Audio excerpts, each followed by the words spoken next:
जय भीम, जय भारत, जय संविधान। जय साथियों, आज हमारे साथी मिले हुए श्री बालकिशन जी और निराला जी, राधेश्याम जी, राम सेवक जी। मेरा आज इनसे एक सवाल है। सवाल वो है साथियों कि साहू जी, छत्रपति साहू जी महाराज इस देश के लिए क्या किए हैं, उसके बारे में मैं श्री बालकिशन जी से पूछना चाहता हूँ। बालकिशन जी, आप बताइए, साहू जी महाराज ने हमारे देश के लिए क्या किया? हाँ सर जी, आपका विषय बहुत बढ़िया है। और साहू जी महाराज कोल्हापुर रियासत के राजा थे। एक बार वो यहाँ पर कार्तिक अमावस्या का स्नान करने गए नदी में। तो उस समय ऐसी प्रथा थी कि राजा रानी दोनों एक साथ स्नान करते।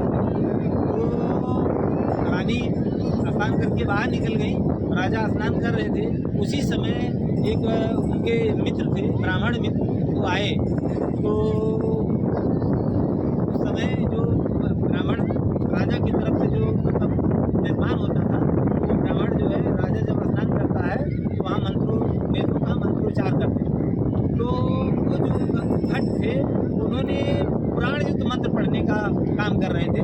तो उनके जो साहू जी महाराज के जो मित्र ब्राह्मण आए, उन्होंने आपस में टकराव हुआ। उन्होंने कहा कि तुम राजा जब स्नान करता हो तो तुम्हें वेद युक्त मंत्र पढ़ना चाहिए। तुम तो राजा का खाते हो, कमाई खाते हो, उनका पैसा वेतन लेते हो और इनके साथ गद्दारी करते हो। तुम पुराण मंत्र पढ़ रहे हो, जबकि राजा जब स्नान करता हो तो वेदोक्त मंत्र पढ़ना चाहिए।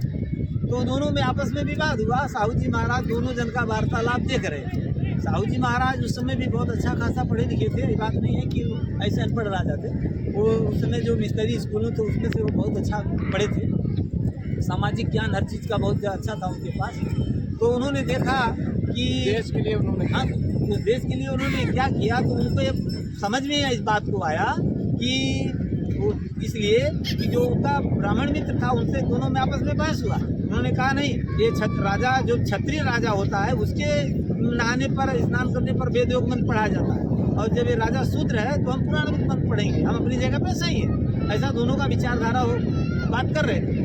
ऐसी ठेस जब साहू जी महाराज को लगी कि एक राजा के साथ अगर समाज की तमाम कुरीतियाँ एक राजा के साथ अन्याय कर सकती है, तो समाज में तमाम लोगों के साथ कितना अन्याय होता हो। इस समाज को इस विकृत उनको हुआ, इनको दर्द हुआ इस बात का, और वो आए और उन्होंने इसको बदलने के लिए पहला काम साहू जी महाराज ने किया कि अपने तमाम साथियों को बुला करके कहा कि हम इस पर एक काम करेंगे।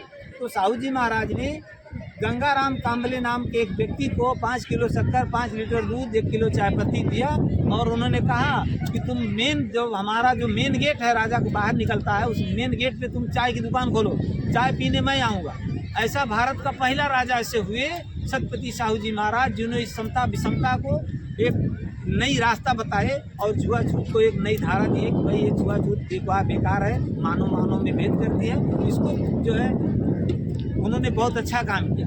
जब इनका चारों तरफ विरोध होने लगा साहू जी महाराज का, तो साहू जी महाराज ने एक बहुत बड़ी सभा ली और उन्होंने अपने तमाम वैसे कम से कम उनके पास 200 घोड़ा थे, 250 घोड़े थे।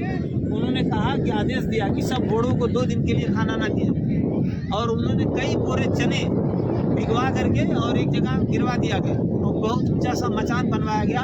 और जो लोग इसका विरोध कर रहे थे, इस जाति का विरोध कर रहे थे कि जाति प्रथा होनी चाहिए, और वो कहते थे जाति प्रथा नहीं होनी चाहिए, उनको दिखाने के लिए कि गरीबों का हक कौन खा रहा है, ऐसा उनको अनुभूत हुआ, उनको अभिभूत ऐसा हुआ, उनको समझ में आया। तो उन्होंने सारे घोड़ों को खोल दिया, और खोल दिया तो जो बड़े बड़े मजबूत घोड़े थे वो दौड़ दौड़ के अपना सब चना खाने लगे, और जो उसमें गरीब दबे कुचले दुबले घोड़े थे उनको अनाज नहीं मिला खाने के लिए।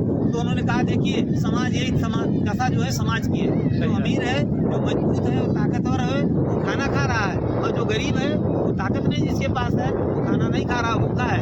इसलिए उनके अंदर ये समस्या आया। उन्होंने पहली बार भारत में 50% आरक्षण जो है की घोषणा की कि जो दबे कुचले लोग हैं उनको एक मुख्य धारा में लाया जाए, उनको समता, समानता और भाईचारा का संदेश देने का काम छत्रपति साहू जी महाराज ने। क्या बात है, ये धन्यवाद, बालकिशन जी ने बहुत बढ़िया विचार दिए।